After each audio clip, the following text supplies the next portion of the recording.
Bon dia. Avui us vinc a parlar d'una de les meves eines preferides per teràpia, especialment per les primeres sessions, i es tracten de les rodes d'emocions.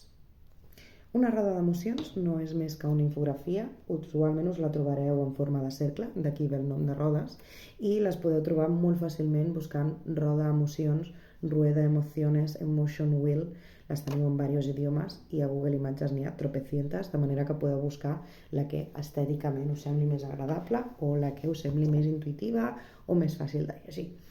També podeu fer la vostra pròpia, si voleu i us sentiu creatives.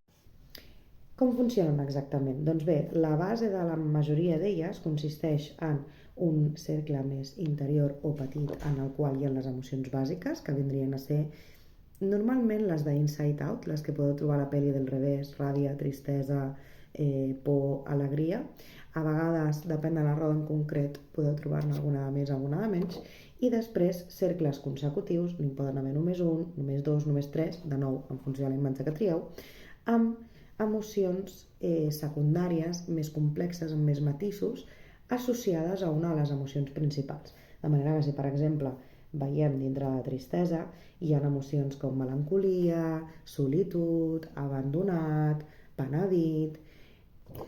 Al tenir totes aquestes opcions de vocabulari, també associades a una emoció principal, per un costat fa que ens sigui més fàcil començar a posar nom a les emocions, perquè puc detectar que el feeling general, no? en global, jo em sento tirant a trista o em sento amb una miqueta de por, i a partir d'aquí anar com perfilant.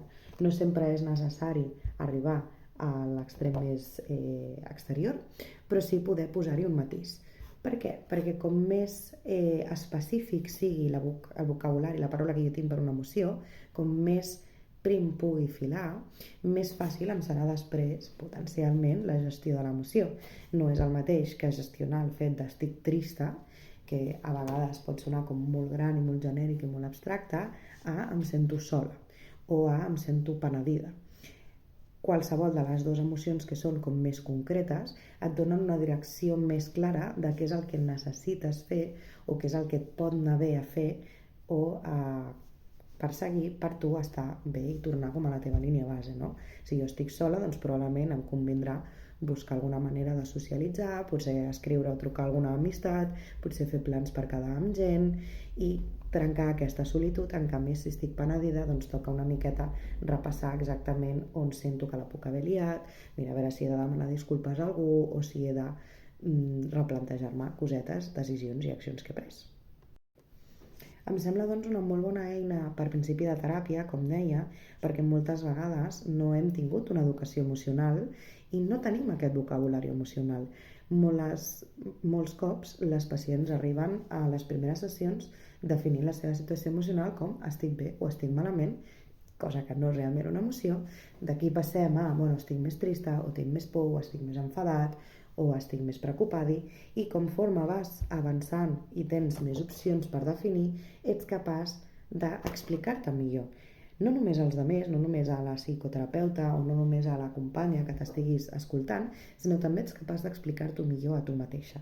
I això t'ajuda també a conèixer-te i entendre't més. Si voleu una miqueta més de profunditat, a mi aquest llibre m'agrada molt, es diu Emocionari, el podeu trobar a llibreries, a biblioteques probablement també, si busqueu una miqueta, i de nou està en català, però també el podeu trobar en altres idiomes. És un llibre que està pensat inicialment per treballar amb criatures, això implica que com a adults el podem agafar igualment, però que serà una lectura fàcil i lleugera, i a més té unes il·lustracions precioses, com podeu veure. Estan les emocions classificades com per capítols, en el sentit en què van ordenades, i cada capítol o cada pàgina té una emoció diferent, amb una il·lustració que inspira aquesta emoció o que la representa de forma abstracta, el nom i una miqueta de descripció i d'exemples. D'aquesta manera, no només tens les paraules en un tros de paper o en una llista, sinó que tens una miqueta de text de descripció que et convida a reflexionar, que et convida a entendre i que et convida a reflexionar sobre els diferents matisos de les paraules. Al final, però, el que moltes vegades recomano és no agafar-se això al peu de la lletra. la definició que aquestes persones han fet sobre què és exactament melancolia, què és exactament avorriment, què és exactament esperança i per què és diferent de la il·lusió, és una que han fet en base a les seves creences, en base als seus valors i al seu sistema mental de com perceben elles el món. Tu tens les teves pròpies creences, la teva pròpia perspectiva, les teves pròpies experiències. Per tant, és possible que la teva roda d'emocions sigui lleugerament diferent. I aquí és on deia que no tingueu tampoc la necessitat de buscar aquesta mateixa, sinó que busqueu, exploreu altres models i fins i tot feu el vostre propi, perquè hi ha emocions, jo mateixa, que aquí les classificaria en una categoria diferent, perquè per com jo les entenc, independentment del que digui l'enciclopèdia i els diccionaris, estan més associades a la por i en canvi aquí estan més a la tristesa, o són per mi més associades a la sorpresa que no pas a l'alegria. De manera que és interessant no casar-se amb això, no tenir la necessitat de casar-se ni amb el que hi ha en aquesta infografia, ni amb el del llibre, ni amb qualsevol altre recurs que jo us pugui ensenyar, sinó fer aquesta reflexió, buscar un moment d'introspecció i esbrinar com anomenem nosaltres a les diferents sensacions que ens passen pel cos, a les diferents inquietuds que ens desperten, quin nom creiem que s'ajusta més al que estem sentint. De nou amb la idea de poder entendre'ns millor i també transmetre millor, amb el disclaimer, òbviament, que la meva definició de desesperança no té per què ser la mateixa que la teva.